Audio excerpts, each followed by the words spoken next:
Hey, what's going on, y'all? My name is Wande. You may know me from music or my channel, but welcome to today's episode.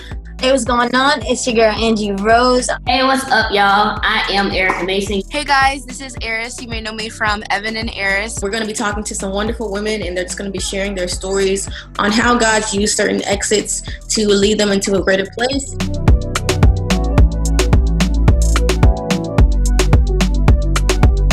So y'all shared like your exits and your entrances. I wanted to ask, while you were going through those moments, what do you feel like was a way that you were able to trust God? Like, what things did you had to do to be able to fully, now in this moment when you're really trusting God for real and not just reading about it but actually doing it, what kept you grounded? What kept you in the ability to be able to be like, okay, God, I believe you and I can trust you through what I'm going through?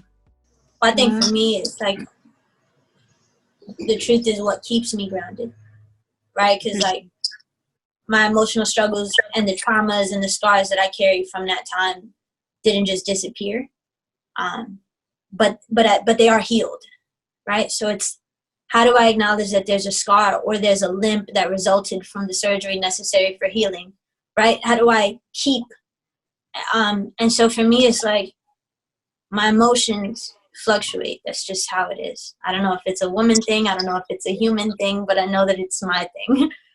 They fluctuate, and I feel sad sometimes for no reason. Other times I feel happy for no reason. But what I'm trying to learn and what I try to hold tight to is the posture of joy, where it's like, yo, despite how I feel, there is a standard. There is something that I've committed to that I've realized makes my life better. And for me, those things are like I was talking to Erica, serving, being out in the community, talking to my friends about our issues even, being present in real life. Those are things that make you look like a good person. But in all honesty, they're almost like my sober drug, because I've realized how they lift my spirits to partner with God in others. Even I can say, if I'm being honest, right, the God in others, it's almost like a supercharge. It's an iron sharpens iron. It's a moment for me to rekindle. And sometimes even like I was on this, my church is in Tremont Avenue, again, a poor neighborhood in the Bronx, like the poorest in the nation. And so we're doing a pantry, and this girl comes up, and her name is Katrina, and she's literally like on drugs. Like, she's higher than a kite. Like, and I'm not talking about no little weed or nothing. I'm talking about she's gone. Like, but she comes up and sobers up enough to pull up to where we are and ask for what she wanted. And in that moment, I can feel like that surge of joy, because it's not happiness. I'm tired. I would rather maybe be home. I'd rather be chilling. I don't want to do this. I don't feel that. But in that moment, joy surged, and it partnered with my emotion.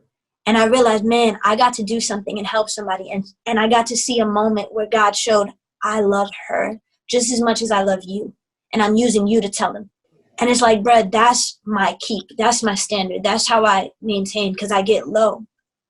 But God is my high. God is the balance. God is this truth. And what does that mean? Not always reading the word, because sometimes that's not what works.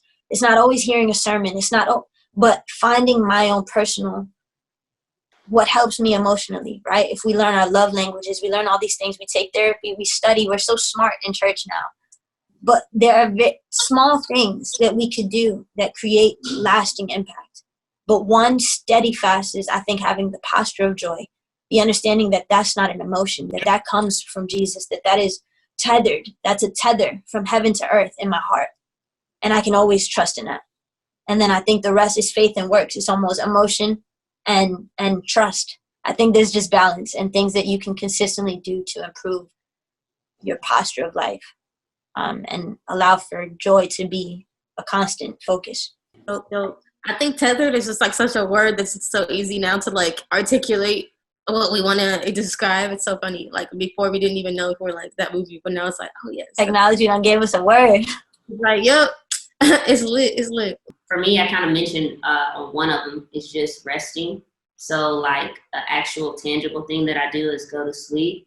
For me, that's a really big deal, because I used to not sleep a lot. So that's one thing. Two, to piggyback off what Angie said, the word and his truth, like that has really helped me, because I think in my mind, I kind of look at it like a war zone sometimes, where you just have like negative thoughts constantly just kind of coming at you. And so using the word to remind me of the truth that he has already spoken over me is another thing. And last one is community. Leaning on my friends in this time when I feel weak and I'm like, yo, I'm tripping right now. Being able to have just a solid group of friends who know me and also aren't afraid to like give me that truth when I need it has been like extremely helpful. So yeah, those are the three, I think, main things. In prayer, like I like to pray like a lot. And I think sometimes when I just, like how Angie talked about like you being sad like for no reason, I experience those things, those kind of feelings a lot as well. And I think what helps me is when I just go and spend time with God. Like, and prayer doesn't have to be something that's like super deep or super like overly spiritual, but just being able to like just sit with God and talk about feelings, journaling, that kind of thing has really, really helped. For me, I just recently said in a song that like, I know that you are there because you love me through the hurt. I just love the fact that he is a constant source that I can always go to. Like, he's not, it's like, oh, maybe sometimes he's there, not, or sometimes he's in a good mood, sometimes he's in a bad mood. Like, it's like, I know that God is there, and I know that I can go to him as my source because he's always there. You know what I mean? And so that was huge for me, because when I didn't have any friends to talk to, when I didn't have, like, when I just felt alone, that's like been a very like big theme in my past years of just like growing up as a teenager and stuff, like. And so I really spent those years just learning God and knowing that this isn't going to last forever, and knowing that he's there. And I think something that's encouraging too is knowing that he was fully man and fully God. And so he did, you know, he felt our pain, you know, and he feels our pain. So it was just super encouraging to me, and still is, to know that he's a God that cares, and that he, you know, wants the best for us, but he's going to teach us when we're in our mess, or when we're in our depression or whatever. Like, he's gonna fulfill his promise in that he will get you out, but it's up to us to really learn from, you know, whatever we're going through. And so I really just appreciate that about God. Awesome. Well, thank you guys for sharing. I just had like about 2 more questions left for y'all today. So so my next question real quick though is, with what we shared, like, how do y'all implement that into your music, since all of us, you know, are writers and, you know, do all these things? So what's your method of communicating with God and taking these life lessons and putting it into your songs? For me, I think it's an important task for me, and I think for just like all believers, to really spread like the kingdom. And so for me, and I definitely have music that I've written and will probably come out that's, you know, about like personal experiences and stuff, and definitely not knocking on that at all, because I think that that's, you know, relatable to people who need to hear it. But I feel like my latest method of writing is going to the Bible and just kind of either reading about God's life or just whatever I may happen to, you know, just come upon, and then I'll study that, and then I'll just kind of sit in front of the mic and just go. I don't really write my lyrics down unless it's like we're having an intentional like writing session with like both me and Evan. But when I'm by myself, I typically kind of go in front of the mic and just whatever comes out. You know what I mean? I feel that. I think it is cool, like, singing, like, just because I start my songs with mumbles, and then I go back and put words. And so Yeah. I think it's crazy whenever you do that, because you're just singing what's coming out of you. And so I think it is crazy when you look back and you're like, how the heck did that, how did that come out? Like, yeah, it's kind of wild, like how music works, like how God would just be like, download, here you go. Yeah, it's dope. Yeah. Angie or Erica, you know, what's your musical process? I think for me, it depends where I'm at. So like I was born and raised in the hip hop culture that I know of, authentically. Like, so that looked like, you know, the instrumentals and my big brother sitting on a couch playing something really loud and a notebook. And so when I was a kid, I didn't know that I thought I was just copying him. I didn't realize that I was building like therapeutic means for me to say things that I didn't know how to say. And so it depends. Like, I think for me, that's my favorite vein to write in. Like, I love headphones blasting and like, not a boom bap beat because I love melody, but like drums that you could just talk your talk on, because as a child, there was this certain feeling. Again, I didn't know what it was, but I still identify it as an adult. And it was like sadness that I enjoyed, a type of sadness that I enjoyed feeling, a type of sadness that I chased. And so there's days that I'm writing and I'm putting these headphones in and I'm waiting until I get that feeling, to know that I told the truth, almost, to know that I got something out that can convey an honest truth. And then I trust that in that God is present, because I told somebody the other day, I want to dig so deep into me, like if it's oil, and pray and trust that every time I do that, Jesus comes out. Because it's not always me trying to make the best song. Sometimes it's me trying to get out of this feeling or understand this feeling. And then hope that the journey that I went on to do that helps somebody else. But then there's other days where it's just, there's a piano and there's drums and there's and I want to dance. And so, yeah, there's like the very deep, you know, I want to write and talk that talk, philosopher, believer, theologian girl. And then there's like Angie from the block that I want to dance and I want to rap and I want to be at the barbecue. So the process is different for both. But I think they both live in emotion and are anchored in my relationship with Jesus. That's like dope. Authentically. That's dope. We love to see it. We love to see it. Erica, what's popping? So for me, I have to go again with like Angie. It depends on what day it is. It depends on how I'm feeling. But I think my favorite space to be in is like when I'm actually walking and having conversations with God. So when I'm rapping, let's put it in the rap zone, I'll go outside and I spend time in nature. And I just ask God, like, what's on your heart? Like, what do you want to say? And I literally feel like when I'm writing, it's like a conversation. So I hear God say certain things and I respond back. And I don't know, in some kind of crazy way, it turns into metaphors and lyrics. So that's like my favorite space, because I feel like when I'm walking with God, we're having this conversation and it's being recorded over melodies and beats and things. When I'm singing, I'm more so like Eris, like I just like to go in there and turn on the auto-tune just a little bit. Right. A lot of it on my end. With it. You know, and just kind of let it flow. I also am a very like emotional person. It took me a long time to just admit that, but if anybody has heard my music, you know I stay in my feelings, and I'm okay with that. Like I believe that that's where God has graced me to be able to reach people who also are in that same space.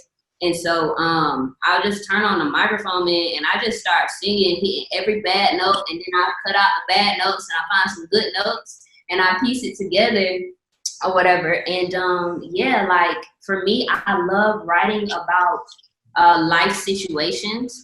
So right now, currently what I'm doing is I'm very vocal about like my open process as far as like what's been happening with the injustices in that we see in the world right now. And so like, I do that because for me, that's how like God meets me right where I'm at in that writing process. So I actually write out like what's happening, but what I like to do is really record what are you saying though, God? Like what does your word say? And then what are you saying and how would you respond? to these people in the midst of this life situation? And also just how are you responding to me? Because sometimes I've learned that my writing gift is not just a gift to the world. It's a gift that God gave to me. Like, sometimes that's how I keep my sanity. You know what I'm saying? Like, sometimes that's how, when I can't find the words to pray, I can't really figure out the words to articulate how I feel. Being able to just turn on a beat or have one of my like musicians play the guitar or whatever, and we just vibe out. And it's like I kind of go into this space with God where it's like impenetrable from the world, and we just kind of create this stuff. And I don't come in with the expectation that I'm going to release this out to the world. I just come in with the expectation like, I'm just trying to connect with you, God, and if we so happen to find a song that this is releasable, then let's do it. But for a lot of it, it's God's gift to me. Flames. Well, thank you for sharing.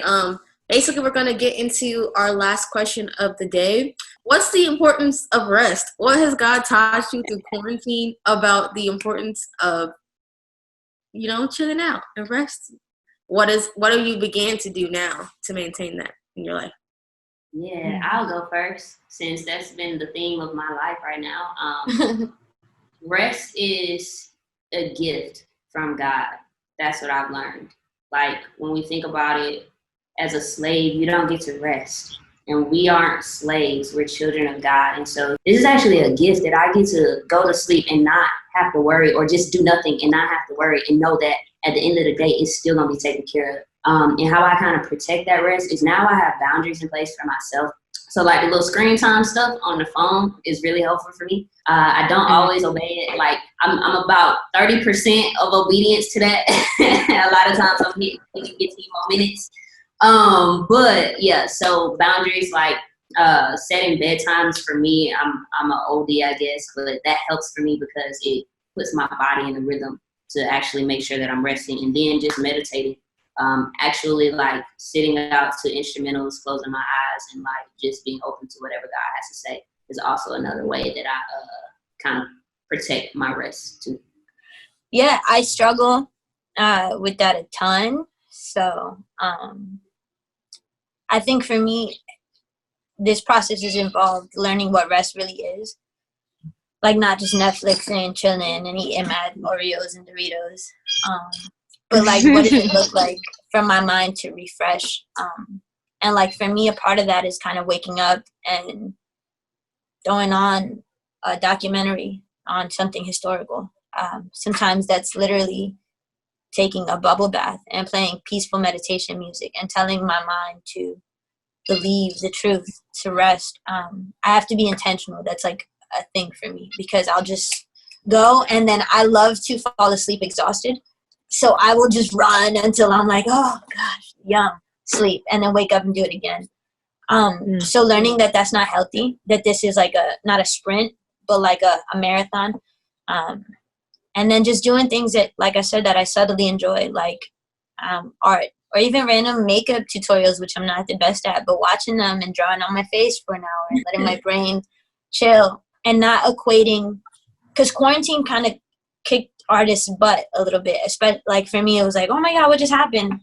And it was like, I have to run, I have to write 50 songs, I have to, and God is like, am I not the one that provides? Like, am I not the one that does? Am I not? And when we are anxious and when we're fearful and when we lack rest, we can't think straight. So I just try to do little things, enjoy nature. Like, I'm jealous of Eris sitting in the trees and, knowing what refreshes our soul and letting that be our rest, and kind of making time for that the way I would a meeting or a studio session or Zoom session right now at this point. But making time to do those things the same way that I would those has been really cool. For the last 2 weeks, I've been trying to be disciplined with myself, and it's been awesome. That's awesome. I think for me, I would say definitely ditto to both of what y'all were saying. And I had just recently read in the Bible where he's like, not even a sparrow falls to the ground without me knowing. Like, how much more important are you to me than a bird?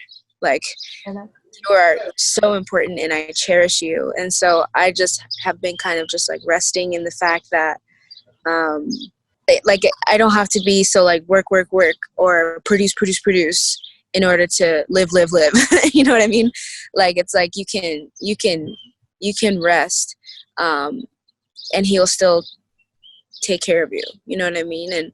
And so it's really just like trusting in his word. Honestly, I feel like for me at the end of the day, it's like trusting what he said about that. And I guess in quarantine too, I was kind of in the mindset of like, well, if I don't come out of quarantine with like 2 EPs, then what am I doing? And it was kind of just like an unrealistic mindset that I was in.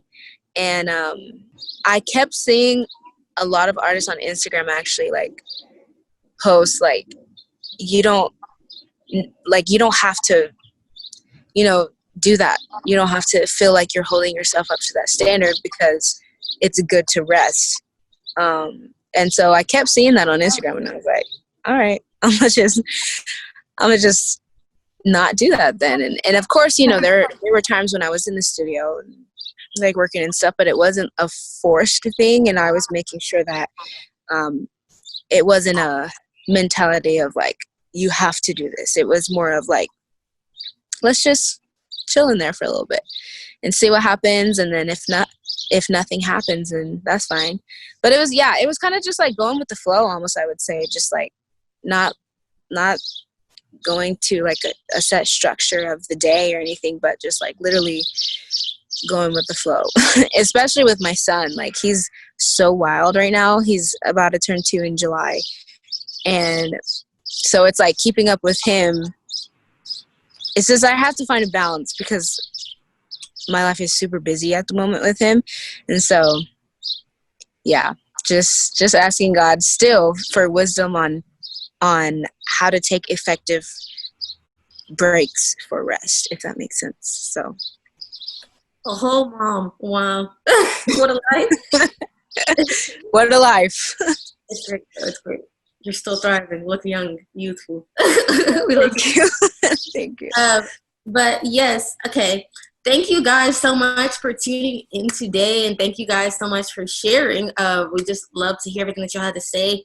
Definitely insightful, and I think it's cool for people just to hear y'all talk normally too, because sometimes it's just like, oh, social media, oh, branding, oh, So it's cool just to hear y'all just talk and just be chill, But thank you so much. I think it's super dope how y'all have been able to share your experiences and share how God is, took you through journeys in life to where you were one place, and then God was like, now we actually gonna end up right here, and just the things you've learned through that, and just even now as we concluded how you even learned about, the beauty in the gift of rest. But I thank you so much for sharing, and thank you for everybody who's been tuning in. I hope you enjoyed it. And yeah, that's it for our episode for today. So bye.